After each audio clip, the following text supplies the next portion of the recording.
दोस्तों, आप देख रहा है जेटाई मीडिया नेटवर्क और मैं आज आप लोगों को बिहार की मुख्यमंत्री नीतीश कुमार 2 दिन पहले असेंबली में लड़का लड़की सोने के बाद क्या होता है और लड़की क्या कहता है, इस तरह की बात कह दिया। मैं वो बात नहीं आपको बता रहा हूँ क्योंकि वो बात कहने के लायक ही नहीं है। मैं भी निंदा करता हूँ कि इस तरह से अगर कोई मुख्यमंत्री असेंबली में बात करेगा तो क्या होगा।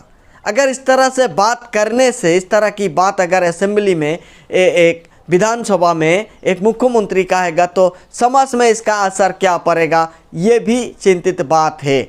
लेकिन मैं आप लोगों को एक बात कहना चाहता हूँ, जो जन्म वृद्धि को लेके नीतीश कुमार ने आदमी को जिस तरह से कहना चाहिए था, जिस तरह से उदाहरण देना चाहिए था, उस तरह से शायद नहीं हो पाया। बात में उसी जब असेंबली में उन्होंने ये भाषण दी थी, असेंबली में भाषण देने के बाद बीजेपी के एक नेत्री बाहर आके मीडिया के सामने उन्होंने रो रो के बताया कि ये बहुत अपमानजनक बात है महिलाओं के लिए। नीतीश कुमार ने, बिहार के मुख्यमंत्री नीतीश कुमार इस तरह बातें बोल के पूरा महिलाओं को असम्मान की है।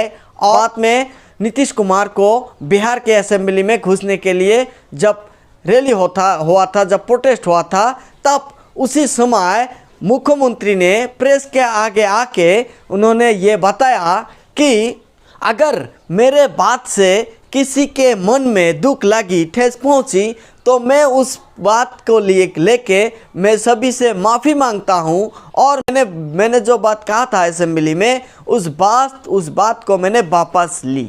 अब देखो नीतीश कुमार ने क्या कहा है, आप देखो पहले।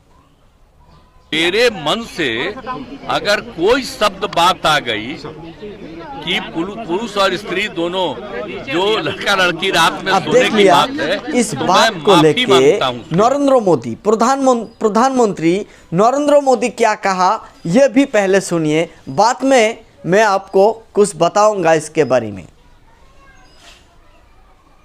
वो इंडी अलायंस के नेता ने विधानसभा के अंदर, जिस सभा में माताएं बहनें भी मौजूद थी, आप लोग सुना ही है कि प्रधानमंत्री क्या बोल रहा है। भाषा में अभी प्रधानमंत्री बोल रहा है कि विधानसभा में इंडिया के जो नेता है, विधानसभा में जो इस तरह की बातें करके पूरा महिला को अपमान किया है, और नरेंद्र मोदी इस तरह की अपमान नहीं करेगा।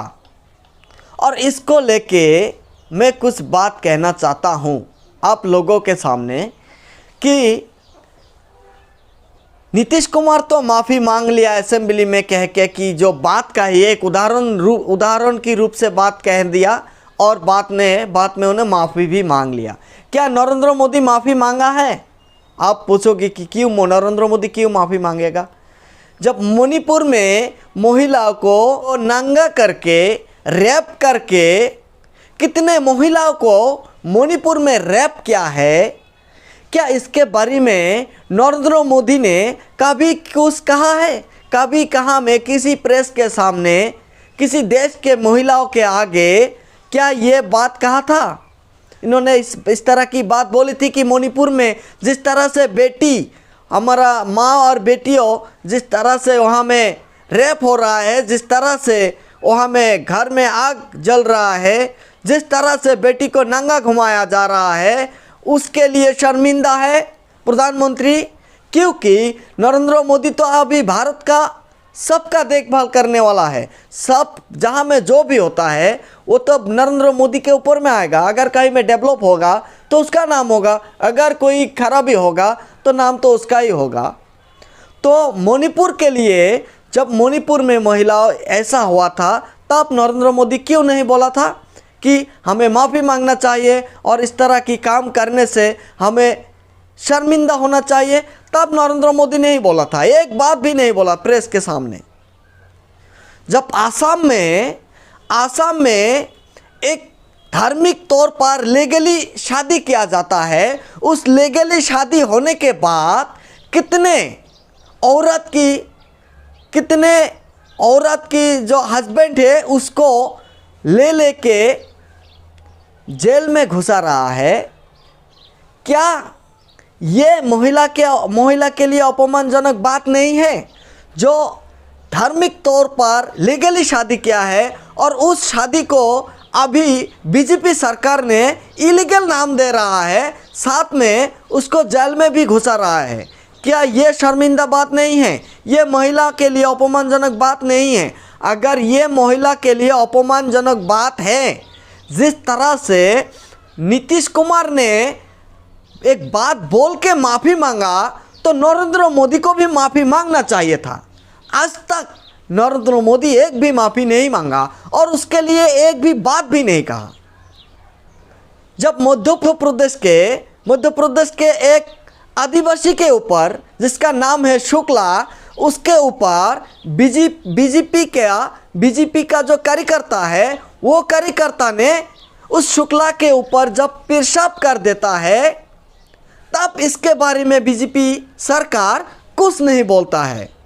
तब हमारा जो आदमी है, जो आदिवासी है, जो आदिवासी महिला है, जिस आदिवासी महिलाओं के बेटे के ऊपर पेशाब कर दिया गया है, तब हमारा महिला का सम्मान नहीं जाता है, तब हमारा महिला के ऊपर दुख नहीं पहुंचता है, तब हमारा महिला के दिल में ठेस नहीं पहुंचता है। इस तरह की बातें बोल के नरेंद्र मोदी क्या सिखाना चाहता है भारत के आदमियों को? मैं भी कहता हूं कि नरेंद्र मोदी जी, आपको भी माफ़ी मांगना चाहिए। आपको पूरी तरह से माफ़ी मांगना चाहिए कि जब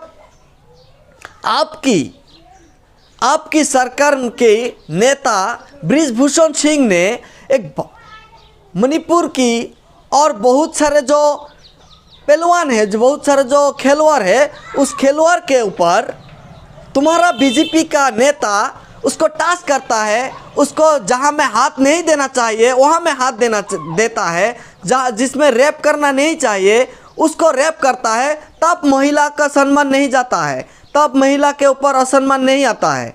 आज बड़ा भाषण दे रहा है नरेंद्र मोदी जी। आप लोगों को समझना पड़ेगा कि नरेंद्र मोदी ने किस तरह से आदमी को किस तरह से भाषण देके उसका जो गलती है उसको डुबा के, जो दूसरे एक गलती करता है, गलती करने के बाद माफ़ी जो मांगता है, उसके ऊपर भी वो इस तरह की बयान दे सकता है। तो आप लोगों को भी समझना चाहिए कि सच क्या है। और जो जन्म वृद्धि को लेके नरेंद्र मोदी बहुत सारे जगह में, बहुत सारे राज्यों में कितना आइन लागू किया है कि एक असम में तो दो के पहले, असम 2 साल पहले असम में ऐसा एक रूल था, ऐसा एक कानून था, जिस कानून में लिखा था कि अगर 2 से ज़्यादा बच्चा होगा तो वो कोई लीडरशिप में नहीं आ सकेगा। क्या ये है? क्या ये महिला के लिए अपमानजनक बात नहीं है? कुछ भी तो ऐसा भी महिला है जिस महिला सोचता है कि मेरा 4 या 5 6 बच्चा होगा तो मुझे शांति ज़्यादा मिलेगा, तो तब महिला का अपमान नहीं होता है क्या? तो दोस्तों, आप देख रहा है जेटाइम मीडिया नेटवर्क, और दूसरी खबर पाने के लिए मेरा चैनल को शेयर करो और फॉलो करके रखो। Thank you. खुदा हाफिज़।